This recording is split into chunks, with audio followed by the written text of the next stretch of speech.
Okay, I think we can start. We almost reached like the maximum people in the meeting. So welcome everyone. Welcome to Toronto Machine Learning Summit 2020.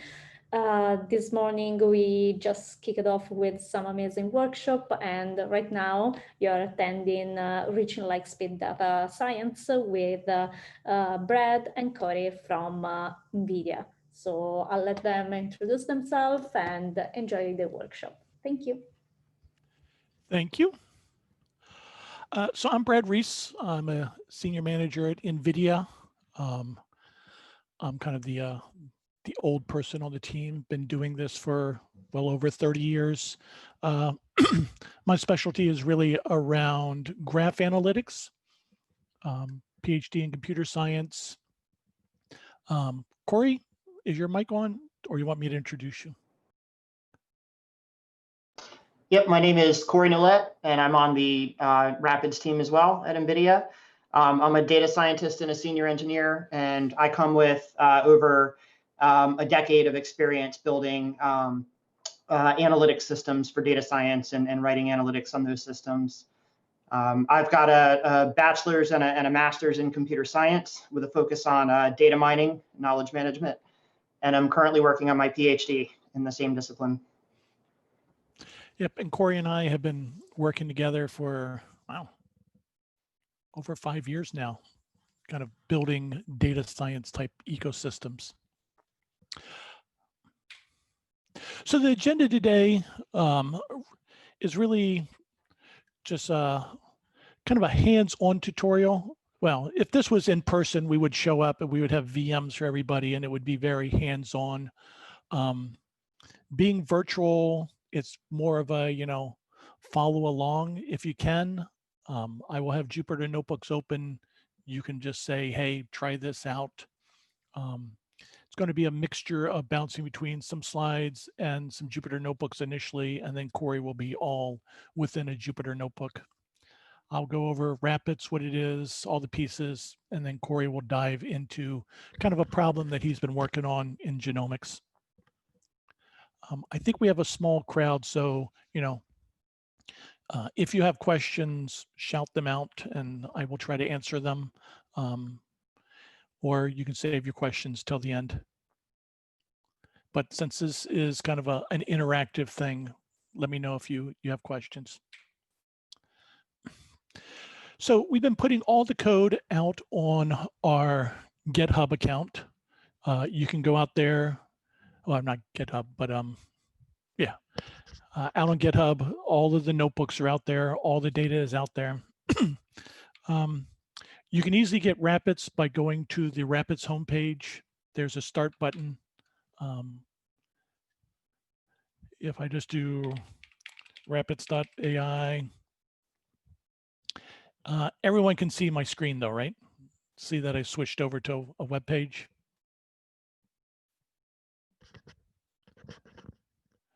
Corey? Yeah. Okay. Yep. Yeah. Your screen's visible. So if you get started, here's a nice pick menu. We usually maintain 3 releases here. So I say I want the nightly ones, whichever package or all packages, your environment, and it gives you a nice little script to just execute. You can either do a conda install, you can get Docker. We also teamed up with Blazing.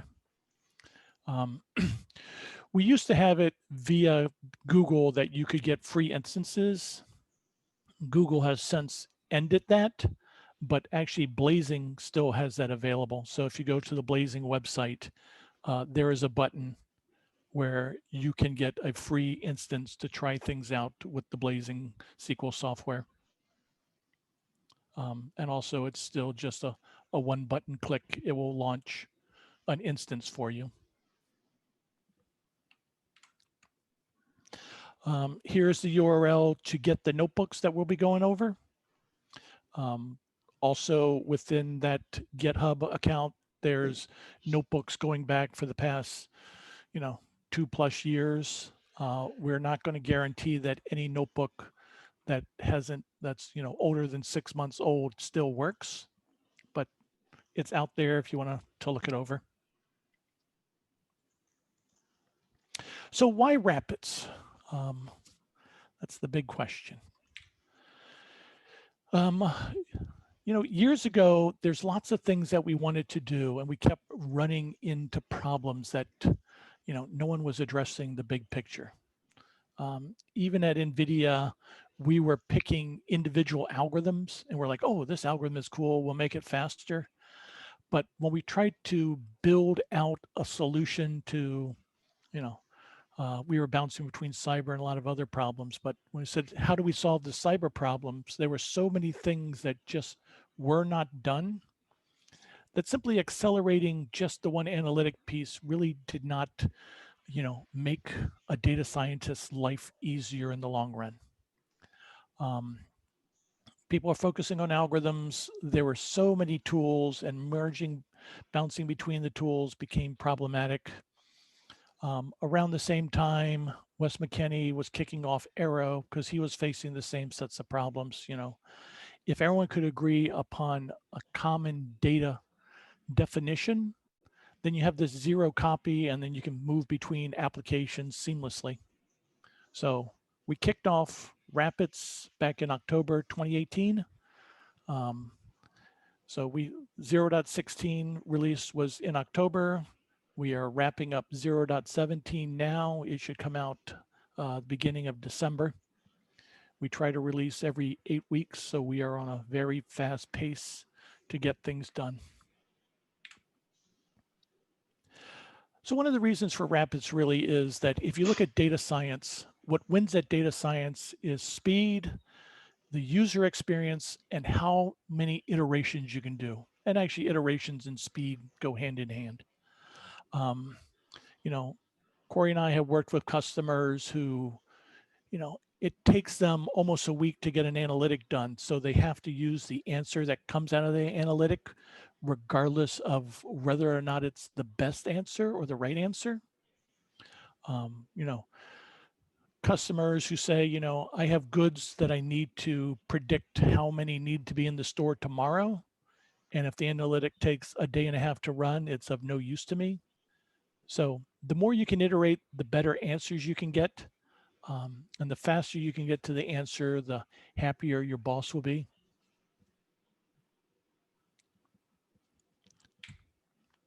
It's tough to make jokes in a virtual environment.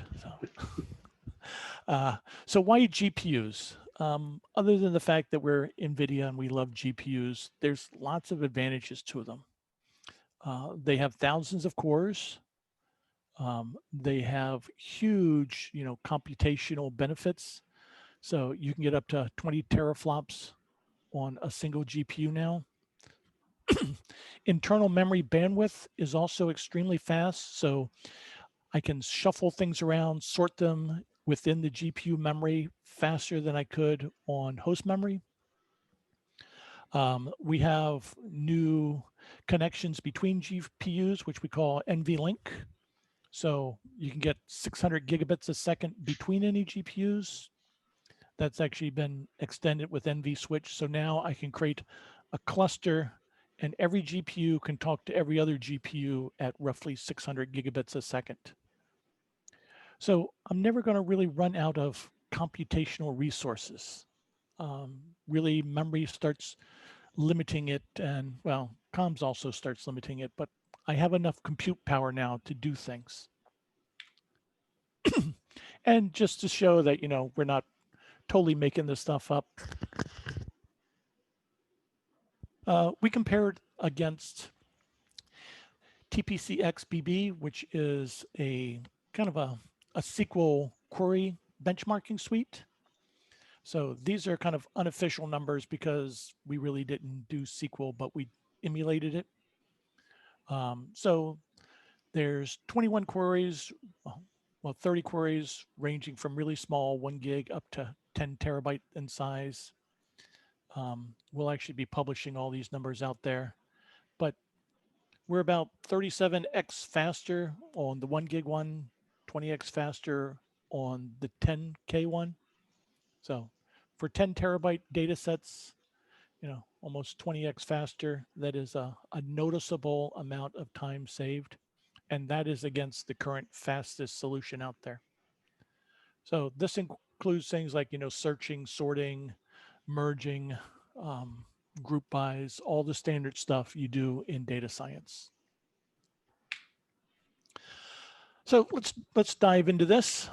I am going to start by first setting up my notebook because there's a lot of things that need to be done first. So I'm going to load all of the libraries.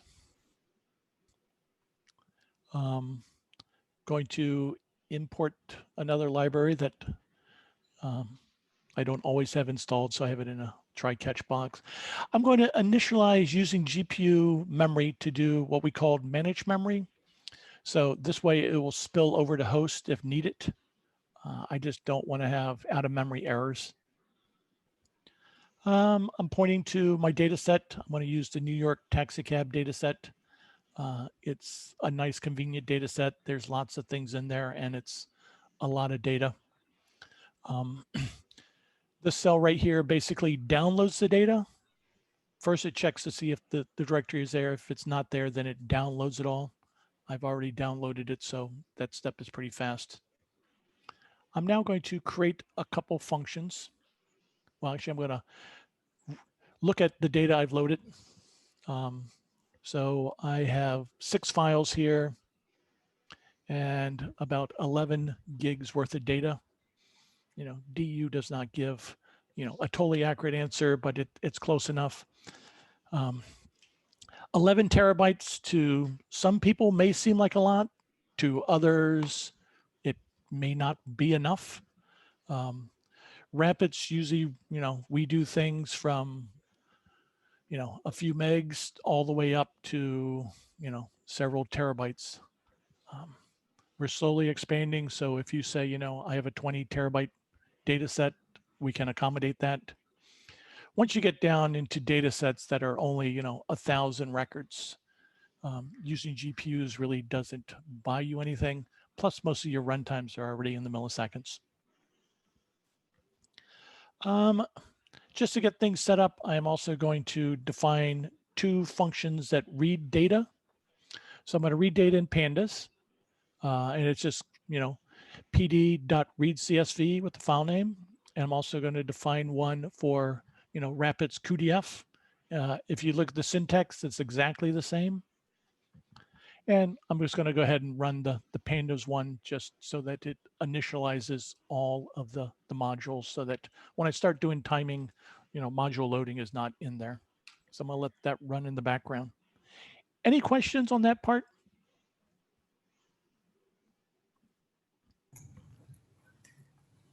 Can you make the font larger? I certainly can.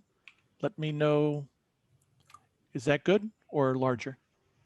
Slightly larger would be better. Excellent. Thank you.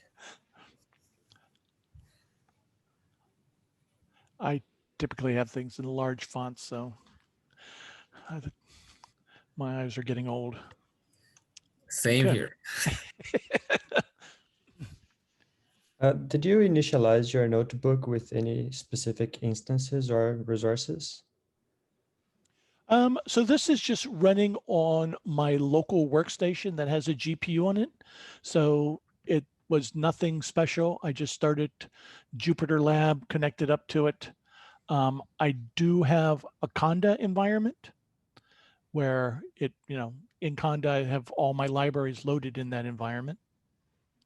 Okay, thank you. Yeah, so the only special thing was that, all of these packages are already in my environment.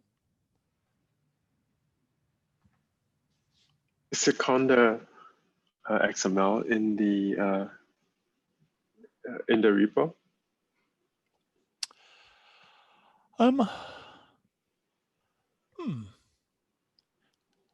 Conda XML. Yeah, the environment file. Yes, I did set that up in my my Jupyter to point through to my Conda environment. Okay. But well, that's because I have multiple Conda environments. So rather than just install everything into the main one, I create a different Conda environment for different situations. And right now you won't have challenges loading everything into memory because it's still kind of a smaller exemplary data set. But if you have like a terabytes, then you need to move this whole thing into a larger memory machine. So I would use either Dask, so I can distribute it across multiple machines, or I would try to figure out how to do things in chunks.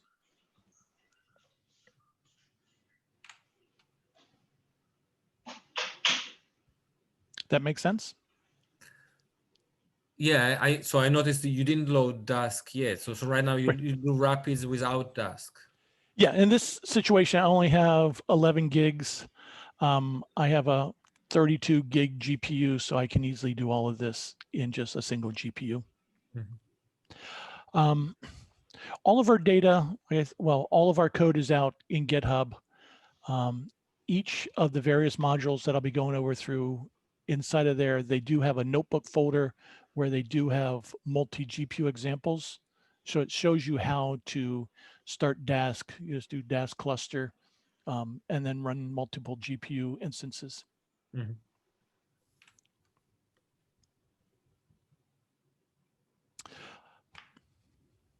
So there's two sides to Rapids. So the boring side is if you know pandas, you know cuDF because we exactly match the API. If you know scikit-learn, then you know cuML because that is the API that we try to match. If you know what NetworkX, then you know cuGraph.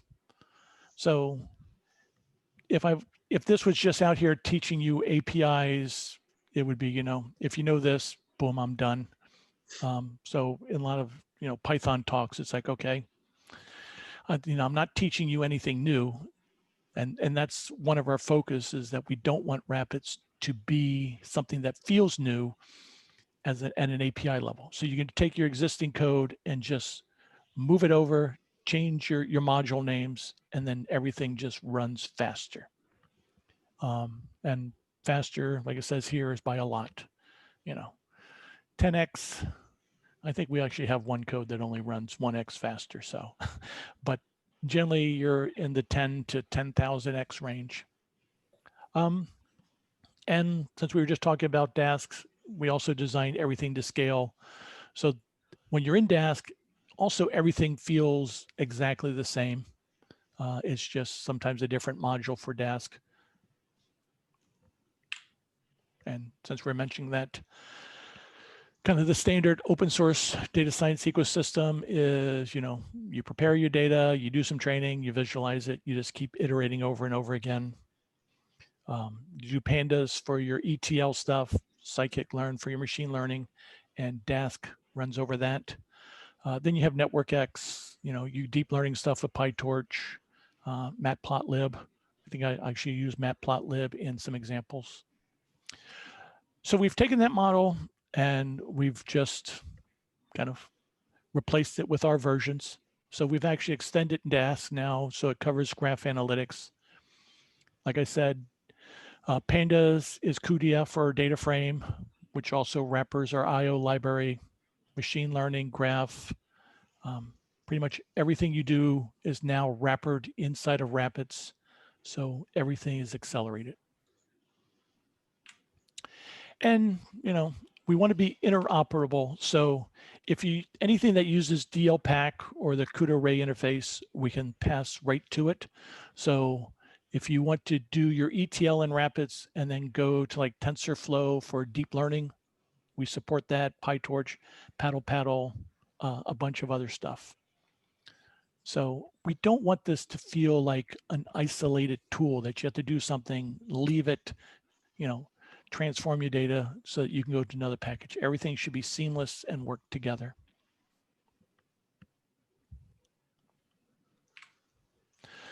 So here's one of the, a classic picture for us that our visual artist came up with, kind of the day in the life of a data scientist, where you kick off a job, then you spend a lot of time just waiting for it to run, go get some coffee, come back a couple hours later, realize that there was a bug, restart it, sit around, wait some more, find something else, just keep repeating it. Our CEO likes to make fun of this slide because the visual artist picked green for the time that you're working. And red, well, red is the time you're working, green is the time you're sitting around doing nothing.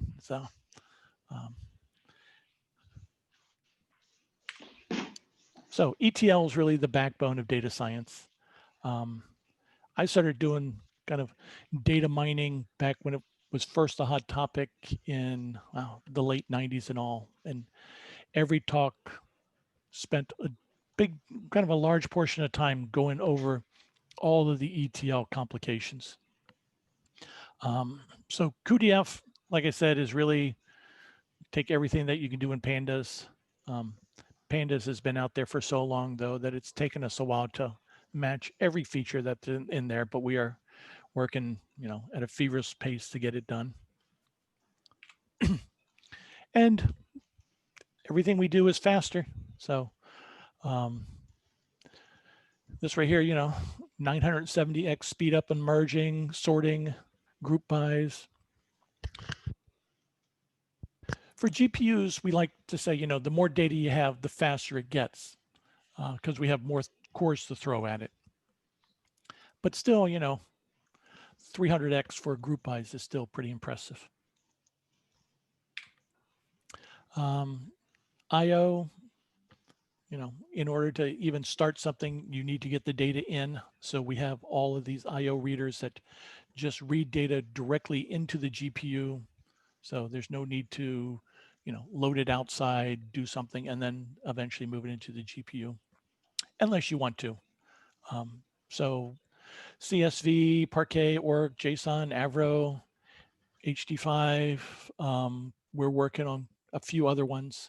This also handles, Parquet has compression in it, so we do support the various compression techniques inside of there. So let's try this out in real life and see what we. So what I'm going to go through now is I'm going to load in those 6 files. So it loads, one file at a time into an array, and then I'll concatenate the array together, and it will tell me how long it took.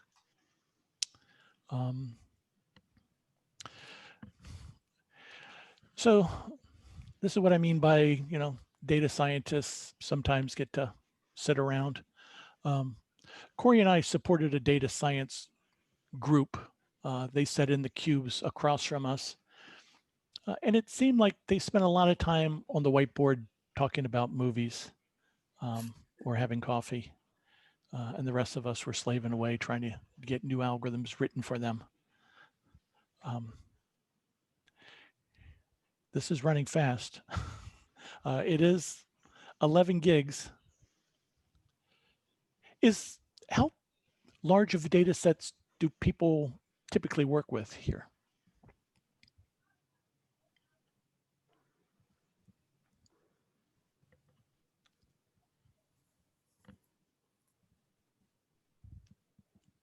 Is 11 gigs, average? Are things 10 terabytes? Somebody mentioned on the order of terabytes.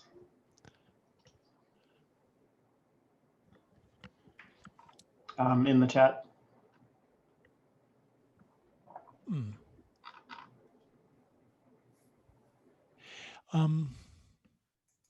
Yeah, I mean,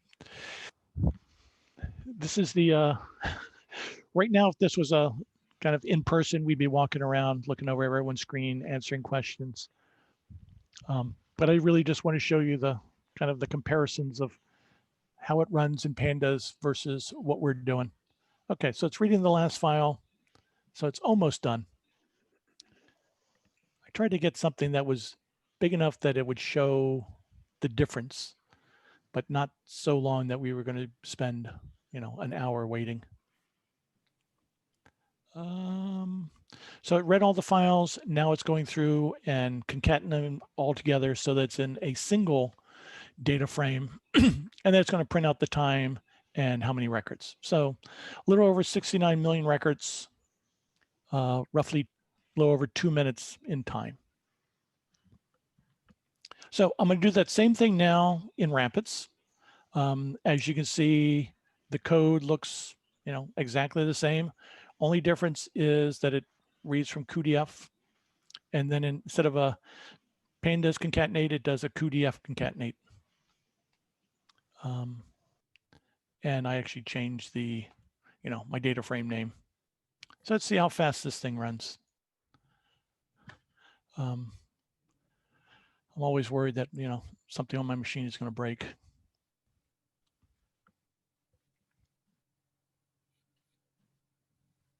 So 12 seconds. So same amount of data, you know, I've just saved myself 2 minutes of sitting around trying to fill in dead air time. And to show you what the data looks like, it is just a collection of events for taxi data, you know, date and time they pick people up, distance traveled, surcharges, how much they paid. So I want to go through now and sort my pandas data frame on trip distance. For sorting, I'm only going to use just a single column to sort on. We support multi-column sorting just like pandas does. 69 million records. So the workstation this is running on is a couple years old, but it does have 48 gigs of memory. I have nothing else running but this notebook, so it should have plenty of compute power. You know, this is a Jupyter notebook, so if you see something that you would like me to try, you can say, hey, can you sort by this field? Can you try, you know, doing something like this, adding arguments? This should be very interactive. Wow, sorting seems slow today. And I always start worrying when it starts taking this long. Did I crash something?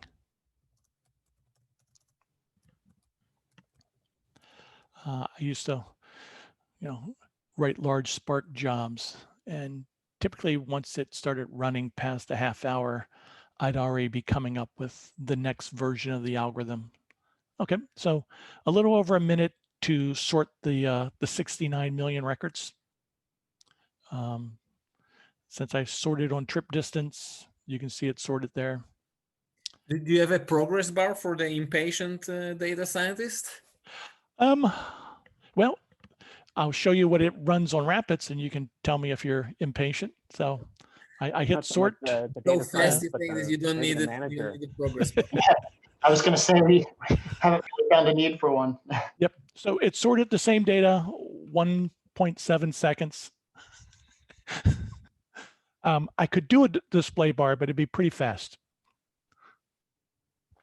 So yeah, it sorted it. Group bys, single column group bys, multi-column group bys. I think group by is a little bit faster. I'm just doing a group by of count how many times, you know, number of passengers, figure out how many events were with the same number of passengers in it. I think this also takes about a minute to run. Nope, 21 seconds to do a group by. Well, and then same thing with Rapids. So a little over 2 seconds. So just for fun, you know, I can do things like, let me look at the data, figure out what the maximum fare was for a taxi.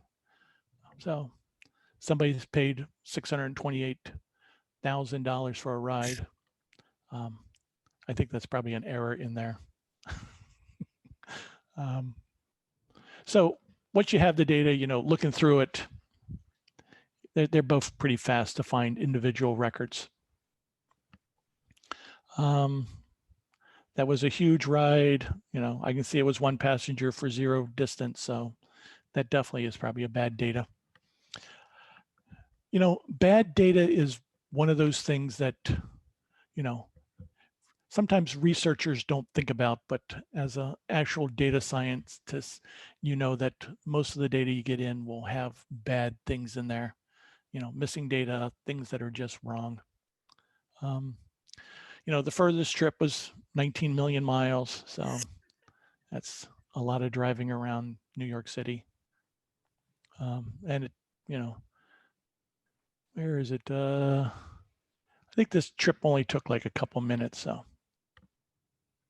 and then we support everything that Pandas does. So I can change data types. I'm going to change all of my times to be date times. And then I can also filter out data, which is pretty easy.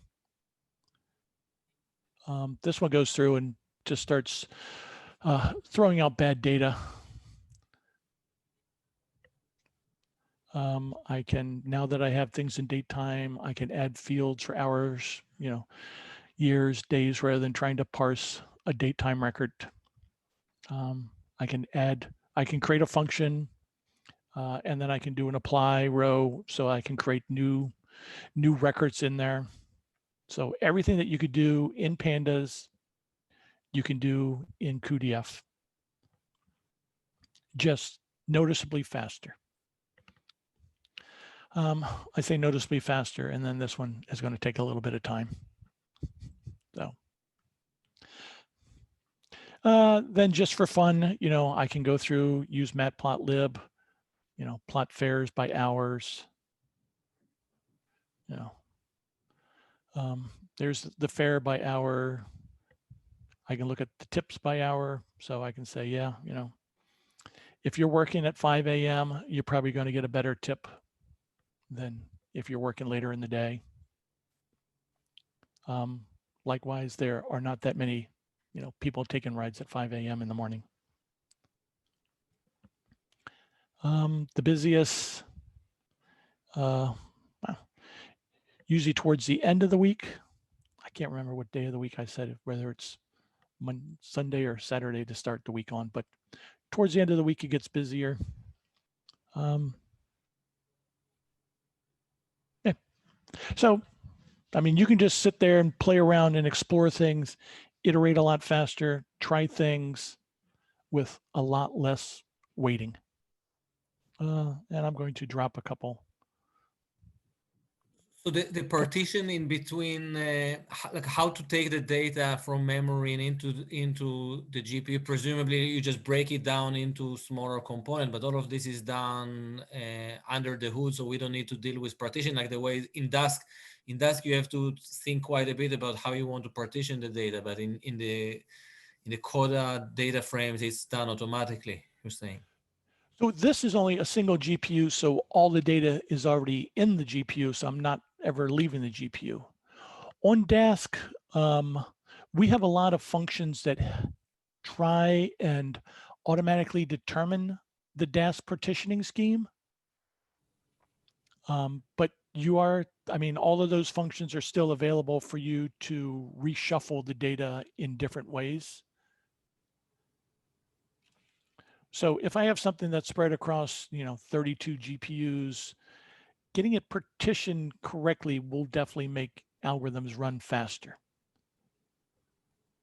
We just try to do a lot of that for you. Mm-hmm.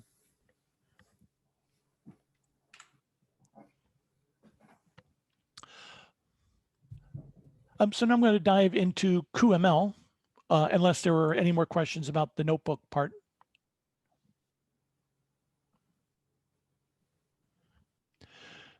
So with machine learning, one of the big problems is you want to, you're forced this trade-off between, the speed that you can train models and the accuracy. So you start with these huge data sets. The first thing you do is you start looking at the data set for histograms, the distribution of it, so you can try to figure out how to sample. You do dimension reduction, feature selection. So, features that you think won't contribute to a training model, you throw out, you start removing outliers. The goal is to get down to this sample that's small enough that you can train in a reasonable amount of time, but still gives you good accuracy. Corey drew this slide and he can talk for an hour on it if you have, more questions of it. For RAPIDS, though, we are trying to change this model. So we're trying to say that we're now giving you enough compute power that you really don't have to do as much kind of data reduction.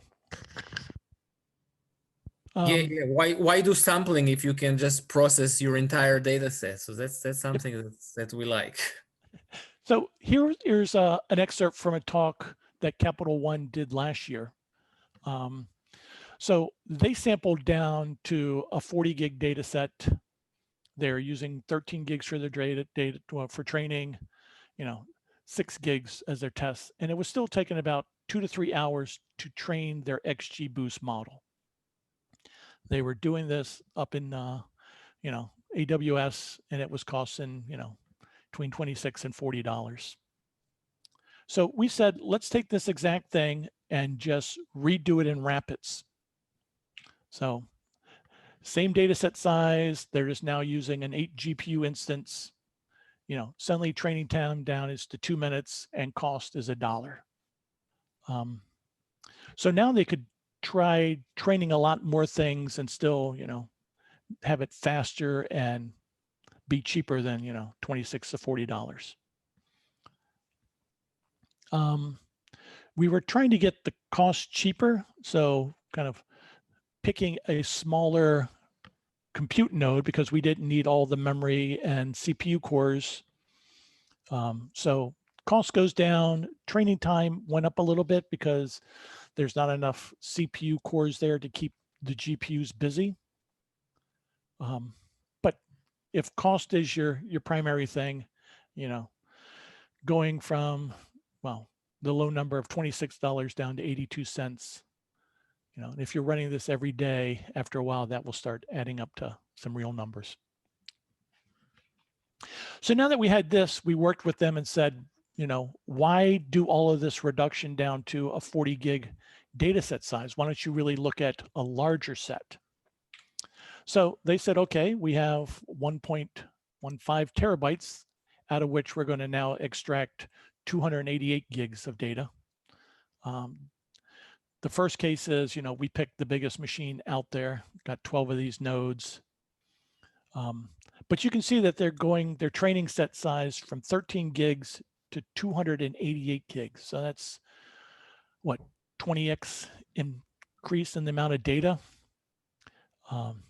Time-wise, it still ran, it was a 2x faster, 52 minutes. So it still is faster what they were doing. This machine was just way overkill though. Plus, we're only doing 127 gigabytes of data, and we're putting it into 96 GPUs, which is roughly 3 terabytes of memory space.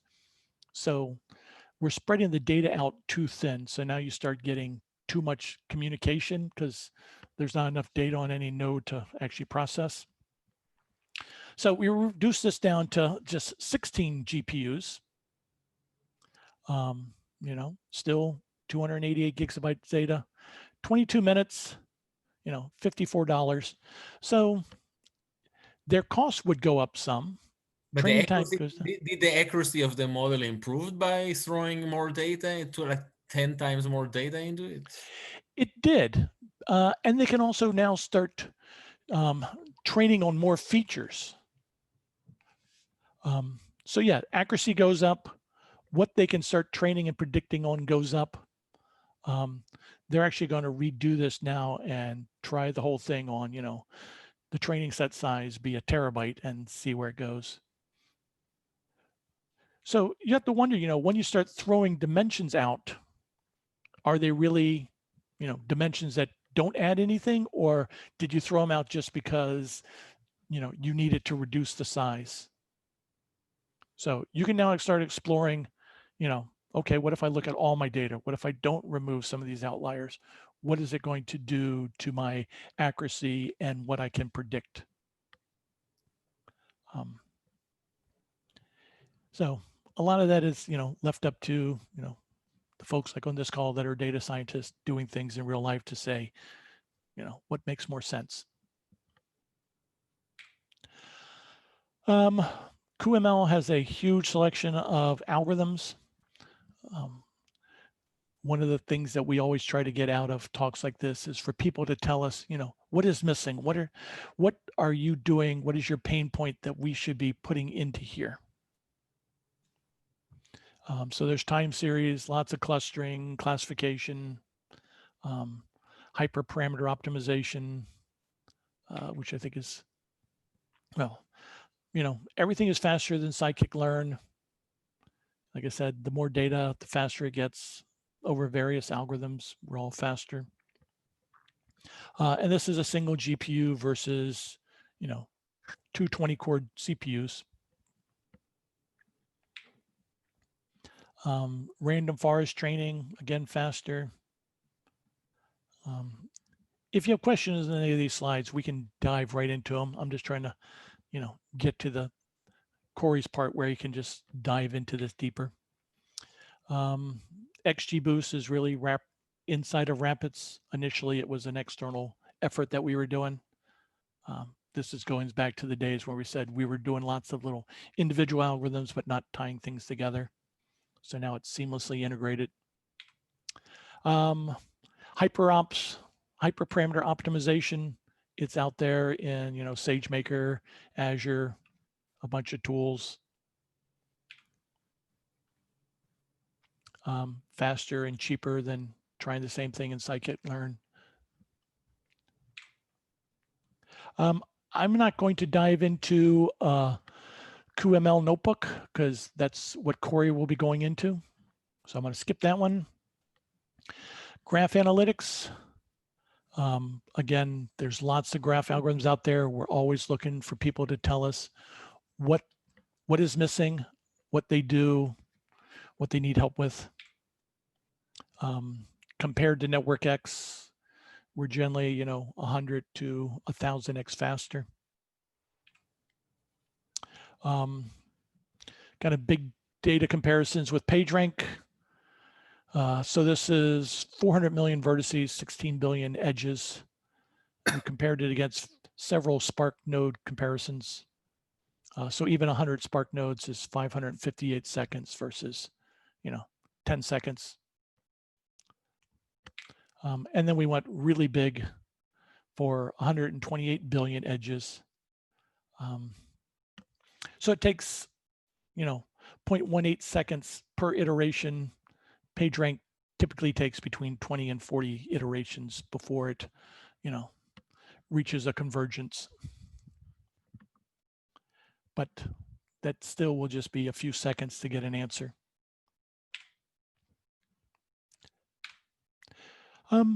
Is graph algorithm something that y'all do a lot, or people in this talk?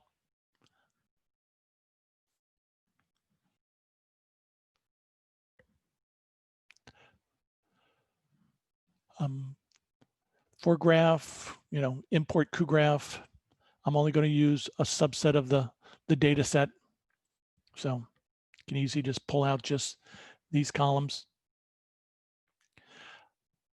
So with graph, the biggest problem is that you need to specify what your vertices are. And in this case, my vertices are the lats and the longs. So it's 2 columns, but I need to take every 2 column pairs, figure out the unique ones so that I can assign them a unique vertex ID, which has to be an integer value. So there's this pretty hideous, you know, pull these out, drop duplicates, rename them. And I have to rename them because I am going to join them, join the source side with the destination side so that I can get a single set of unique values. So I join those 2 sets, again, drop duplicates, do some index resetting, rename things. And then I just come up with this long list here. And then I really just use my index ID as the unique value. I have to do a lot more manipulation here where now I'm taking this, joining it back to the main data set using merges, renaming things, remerging, putting it all back together. So now I have, you know, IDs. I do all of that just so I can now come through and create a graph. So what is this? Yeah, 65 million edges, create a graph, and then I run PageRank on it. So this is part of kind of like graph ETL, and you know, like all ETL, it is just cumbersome. And we've been going through and trying to simplify a lot of these tasks. So one of the things we have out there now is automatic renumbering for graphs. So you can say that your source is multiple columns, your destination is multiple columns. And under the covers, we do pretty much what was above of all of this sorting and merging. It is just done for you. So you don't have to think about it. You just think about your data, specify what your source and destination columns are, tell it to run. And of course, it will run PageRank and come up with all the same scores that you had before. The nice part is that instead of being a vertex ID as this unknown number, it translates it back into lat longs. So there's a lot more to Rapids than what I've talked about. We have cuSpatial if you do any type of, you know, geospatial analysis, cross filtering for lots of very cool displays, cuSignal if you're into signal processing. Our goal is for Rapids to be everywhere, so it is being wrapped into lots of other tools. It is just getting the word out there and saying, hey, here it is, please start using it. So with all of that, I am now going to turn it over to Corey so that he can dive into a notebook. Corey, you ready? Yeah, sounds good. Let me try sharing my screen here. Any questions while Corey gets his notebook running? Absolutely. I love the interaction during this talk. We haven't been getting that at a lot of the digital conferences since the pandemic. Great questions, great interactions. Let me try doing just this Chrome tab and see how that works. I can see your screen. Awesome. And since I'm running the video chat through my browser tab, I'm going to have to flip back and forth, I guess, to try to answer questions. Well, I'll start answering questions now. Sounds good. So this notebook we created actually for a example project with the Clara Genomics team at NVIDIA. You can find it on GitHub. So we didn't bother copying it into the notebooks GitHub that Brad's other notebooks are placed in. And just a couple simple examples of common popular workflows for single cell RNA analysis. We found a popular library as we were digging through some of these examples named ScanPy. Well, Corey, can you make your screen a little bit larger? Yeah, absolutely. Is that big enough? You guys want it larger? That's big enough. I'll assume it's big enough. Similar to the way we've GPU accelerated other libraries that are popular in the PyData ecosystem. We were actually delighted to find that there was already an effort to GPU accelerate ScanPy. Some of the functions you can pass an argument in to tell it to use Rapids under the hood if you have a GPU. Not all of those functions are GPU accelerated yet. So we've created this file here, Rapids ScanPy funcs, to kind of show how easy it is to GPU accelerate those additional, mostly pre-processing and quick analysis functions, filtering functions. So I'll kind of be going back and forth between this Rapids ScanPy funcs file and the cells in the notebook as I walk through this workflow. The data set that we're going to be using is a public data set. And in the notebook itself, we have a downloader to automatically download the data set. I don't have it in this particular notebook because I already have it local, but if you go to our GitHub repository and grab that notebook, then you'll have the automatic downloader for the data set. It's 70,000 human lung cells. There's actually, let's run some cells and we'll find out how many genes this data set has. Let me first clear the notebook so we can get a fresh run. Edit, clear all outputs. So first we will import all of our libraries. You see here, this is very similar to imports that you would see in scikit-learn. For the most part, we try to make it near drop-in replacement, as replaceable as possible. We might add a couple arguments. There might be some arguments that aren't supported between scikit-learn and QML. We'll initiate our allocator. And set some variables here. I'll skip around if we need to cover some of these variables. And we're going to use scanpy here to read in our input file, which is an H5AD file, which is, if you guys are familiar with the H5 format, it's just a compressed format that has good performance. These AD variant extension of this format is an annotated file, so it includes some extra information about the different cells and genes. We'll load that in. And I'll also flip back and forth a little bit. I'm not going to bother running it because it takes quite a while to run, but I'll flip back and forth. This is the CPU version of the notebook to compare the different cells instead of running them directly in the same notebook. So they take roughly around the same amount of time to load, which isn't surprising because this data isn't actually on the GPU. This data is still on the CPU.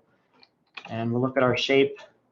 So it looks like we've got about 65,000 cells and 26,000 genes.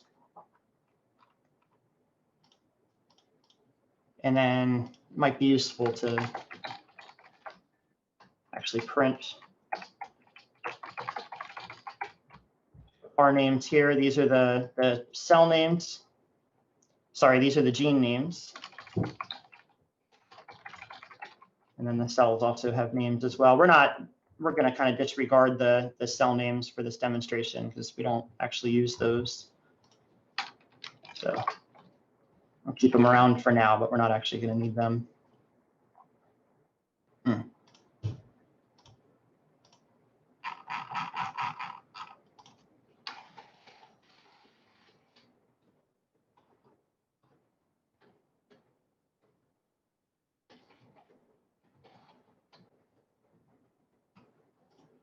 And this data set is going to be very, very sparse. There's going to be a lot of zeros in our data.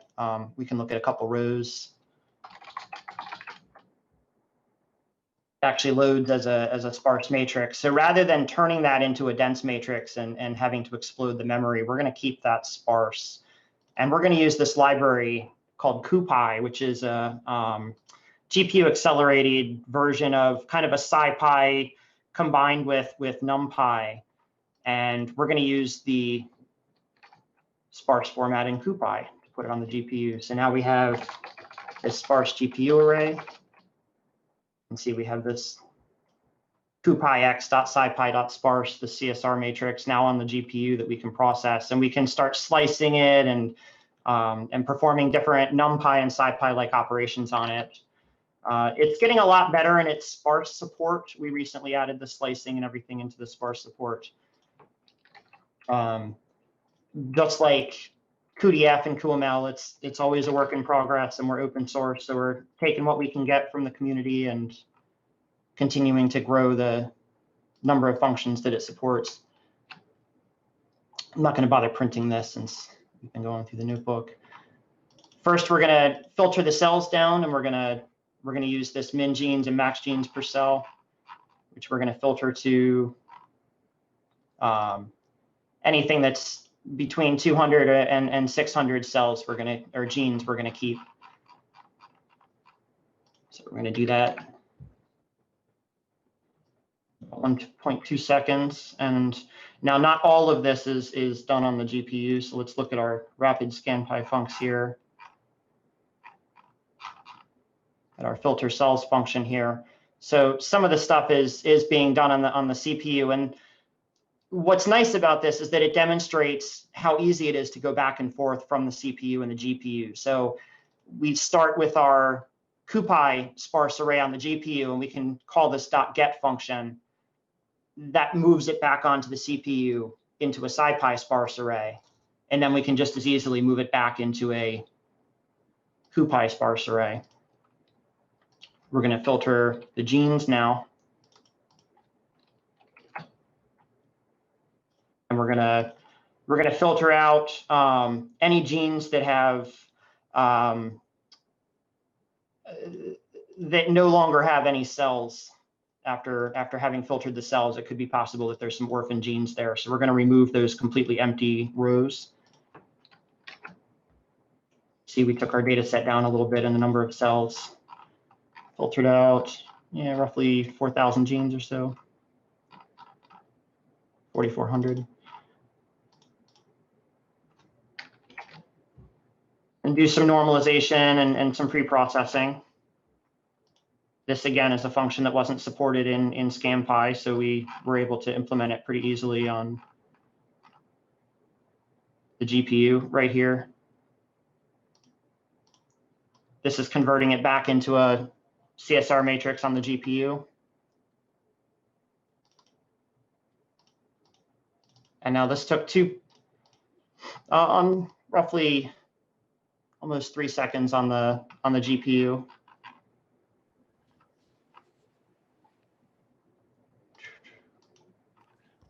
Or you bounced around too fast. What did that normalize function do? This was making the counts of each row sum to 1,000. Okay.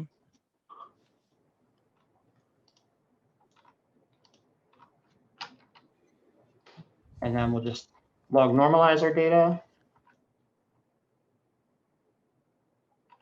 We see that ran in a number of milliseconds where, you're not saving a whole lot because this is a smaller data set, but you can still see the speed ups as this data size grows. It's going to continue getting better.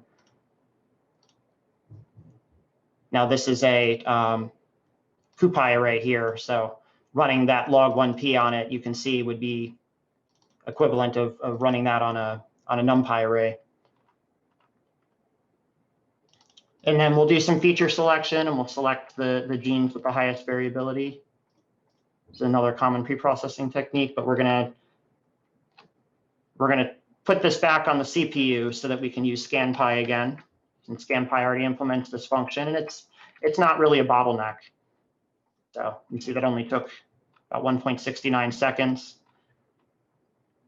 Should be roughly the same on the CPU as well.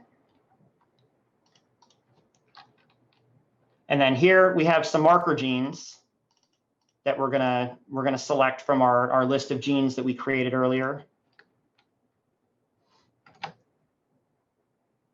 And we're just gonna select those so that we can track those for visualization later on.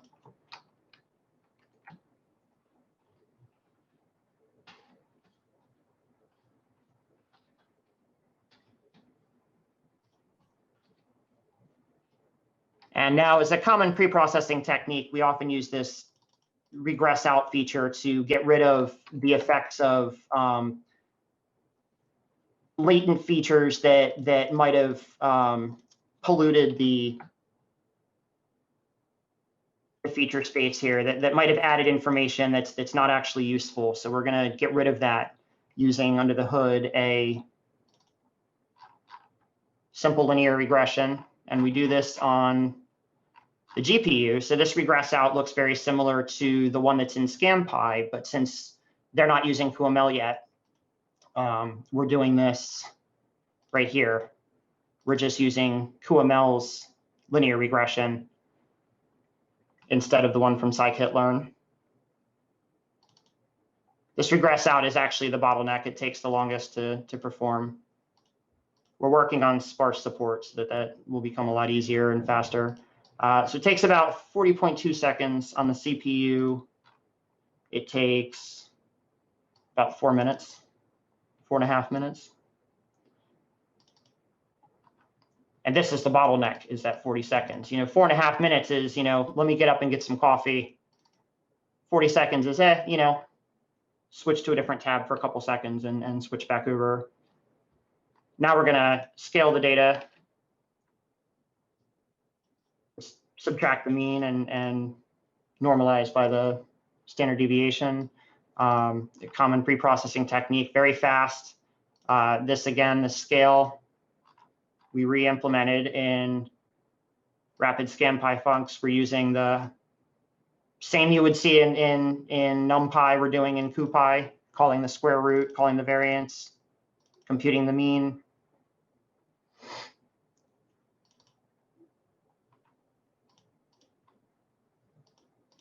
So 401 milliseconds versus on the CPU, about 3 seconds.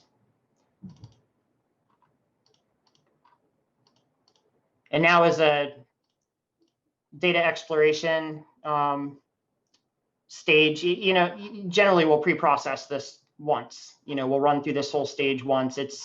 We see a lot of speed up here. It's not nearly as much as we see when we get to the stage that we actually iterate through, that we'll be doing multiple times as we're trying to get to know our data. We'll take our marker genes that we computed earlier, and we'll add them back into an AND data object. We're going to put those back on CPU. They're fairly small at this point, so they should be pretty fast.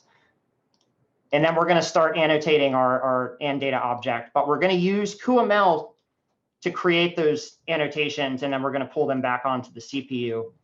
And QML here, you can see we're going in from CPU data, and QML is automatically going to mirror what you put into it, and it's going to return CPU data if it was given data on the CPU. So right here, it's going to put it on the GPU for you, perform the computation, and then copy it back. We'll do a PCA, select the features that the most variability. And now we're down to 50 features. Usually you do this in the CPU world because when you start running it through algorithms like tsne and UMAP to lay it out in 2 dimensions to visualize, it's just too much data and it's going to take a long time. We still do this on the GPU, but it's not really a requirement anymore because it's so fast, unless you have features that are really just introducing noise. We're going to run our tsne. Just super fast. This is a good comparison here. We have a good blog about this as well that shows some different speed ups with different data sets, but this took about 2 seconds to run the tsne. And on the CPU version, it takes about 3 minutes.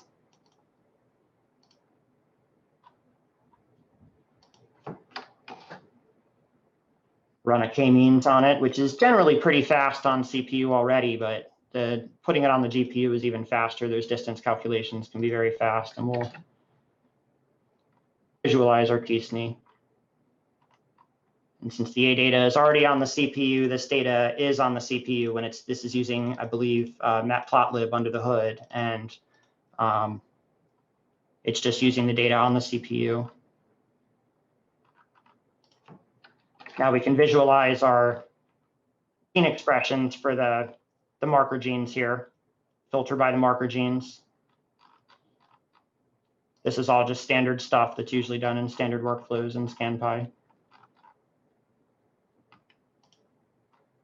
And now we compute our connectivity matrix, and we can cluster with UMAP.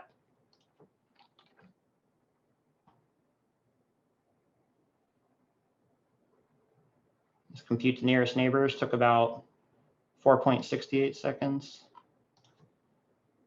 Here it took about 5 times that. You get about a 5x speed up here. And then we'll compute our UMAP so that we can visualize in 2 dimensions. It's less than a second. Why'd you pick UMAP? It lays it out very nicely, and it creates nice distinct clusters. And UMAP generally runs faster on the CPU, which is one of the reasons why folks like it. So this took about a minute on the CPU. Took about 813 milliseconds. So when you're iterating and iterating and iterating and trying to get a good visualization and trying to get to know your data, this is going to be very fast. it's actually, you know, pseudo real time.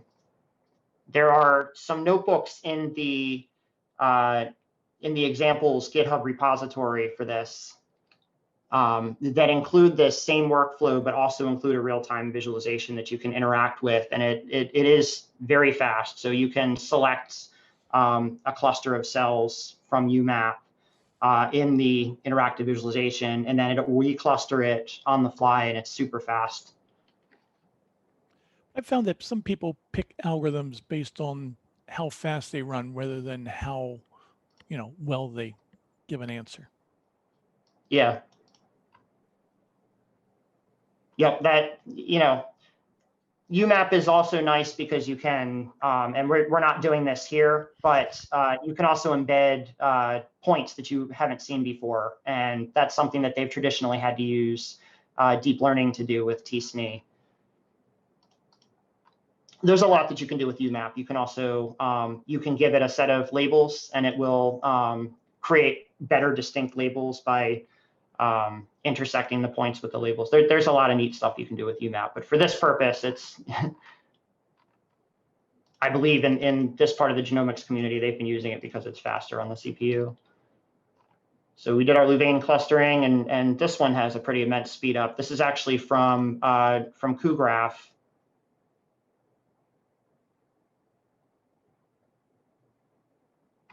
And let me go to the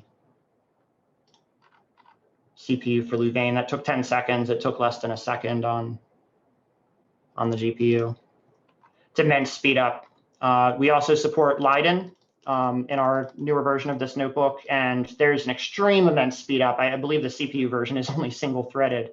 So this this CPU version here of Louvain is multi-threaded. So it's 10.9 seconds versus the amount of cores that you get in the GPU.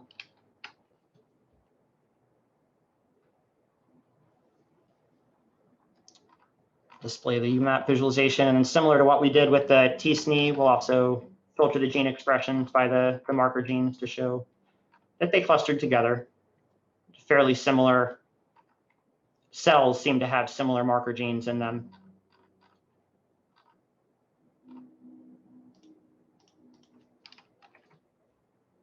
And then we can do a differential analysis by looking at how the different genes played into the different cells, which ones are most important in differentiating the different cells. This uses this again, we had to re-implement, and this is a good example of being able to take almost copy and paste verbatim a function that was written on the CPU using pandas and using NumPy, and then just being able to change the NumPy to CuPy and being able to change the pandas to cuDF. In here, changing the logistic regression to use QML instead of scikit-learn, and getting an immense speed up just from that simple copy. It ran in, you know, little over 4.5 seconds, or 4.34 seconds versus 4 1/3 versus, you know, running in almost a minute 50 seconds on the CPU.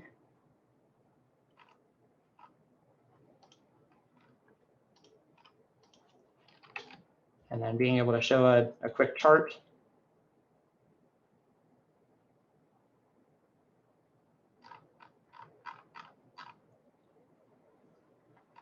This basically compares each of the clusters, the Louvain clusters, against which genes were the most prominent inside of that cluster, which genes played the most into that particular cluster.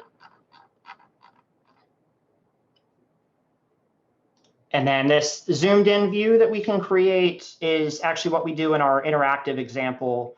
It's super fast. We can run the entire clustering and visualization pipeline in just a matter of a couple seconds and then be able to visualize. So this zoomed in on an area of this here. I believe it was this area here. Zoomed in and then reclustered, so created new clusters for that area. And you know, it did it in 3 seconds, and this also includes the time that it took to actually draw the matplotlib plot. So when we use our visualization, which uses Plotly, as Brad had described earlier, when he was showing the architecture diagrams of the PyData ecosystem for the GPU, this is super fast because Plotly is drawing it all from the GPU and keeping the data on the GPU.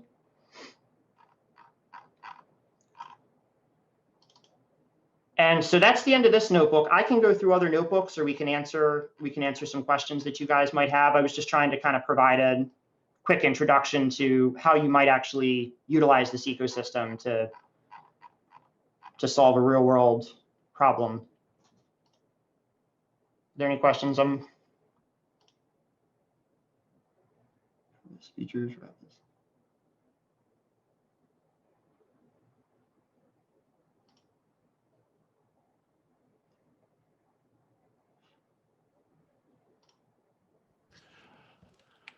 So I was answering a question on how does RAPIDS perform in CPU-only environments, and basically that is just you running pandas or scikit-learn without RAPIDS. I mean, it's pretty easy to write like an import module that says, you know, if RAPIDS exists, import cuDF as PD, and then suddenly everything just works.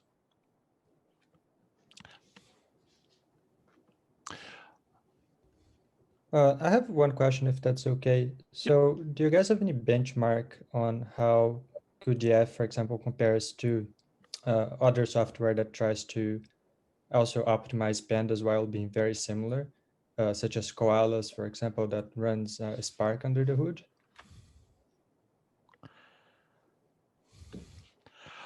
I don't believe we benchmarked against that one yet, but we are kind of, you know, looking for other things to compare against. Yep. Okay, thank you.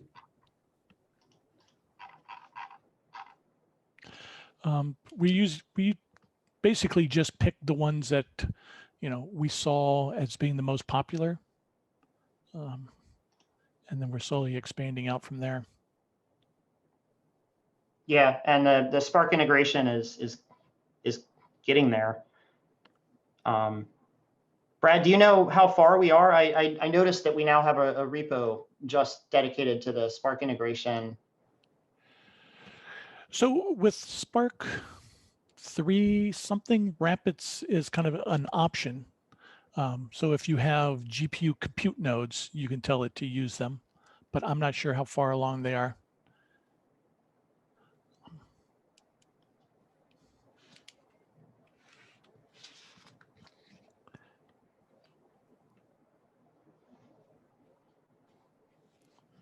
Yeah, I think that's a great thing to start benchmarking against, though.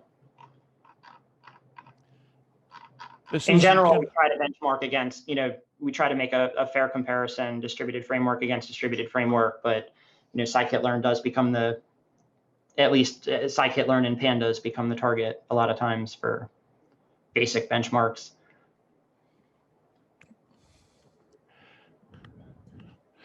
So right now, I mean, we're just in the general Q&A session. So, you know, either type your questions or, you know, unmute and ask questions.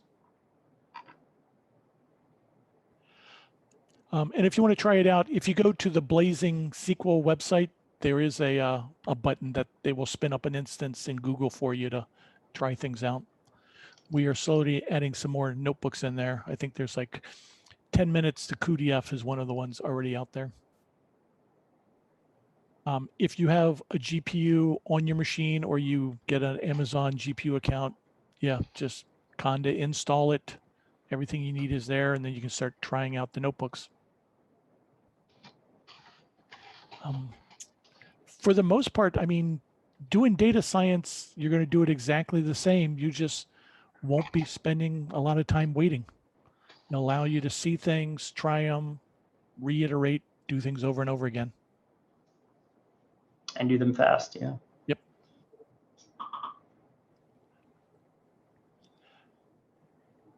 Is there anything you would like to see us add to the tool?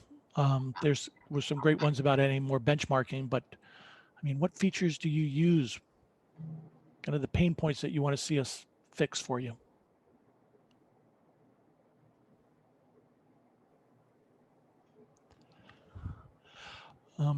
And Corey, there's a question about the debugging tool, the Insight tool. Oh, okay. Do you have a link to a good example of it?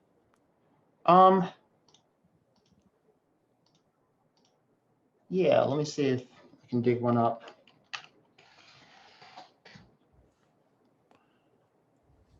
Yeah, and it's like got some nice upgrades with CUDA 11. Are you interested in CUDA 11, the newer version specifically? Well, the question really was around how do you evaluate, data movement and things like that.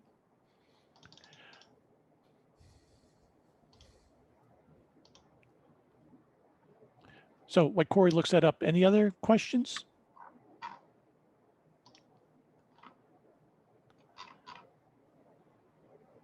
I'm hoping next year, it'll be in person.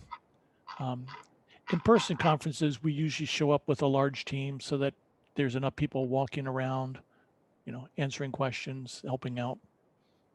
And it's also nice to meet and greet folks and have side discussions to dive into different problems.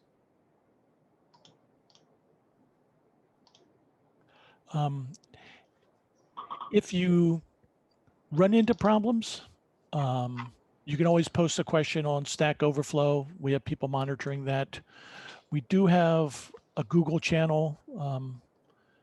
People can ask there, or if you go into GitHub, you can just post issues on the various, in QML or QDF, you can just post an issue with a question, people answer it there.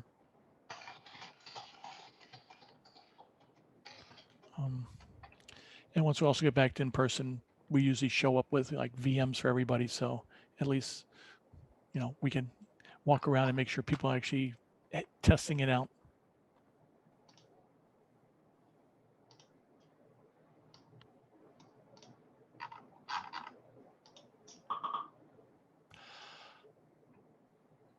Questions?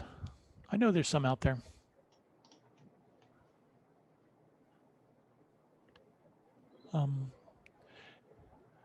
Like I said, within every GitHub repo, there is a notebook folder with examples of all the various algorithms. Cloud GPU recommendations, Corey? Which one's your favorite? Azure? Okay. GCP is good, yep.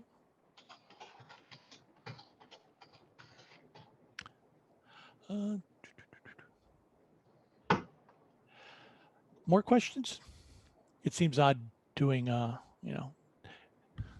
typing questions when we can talk, live.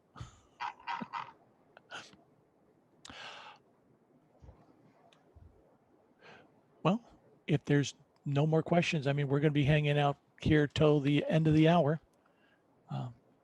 Just shout out if you have any.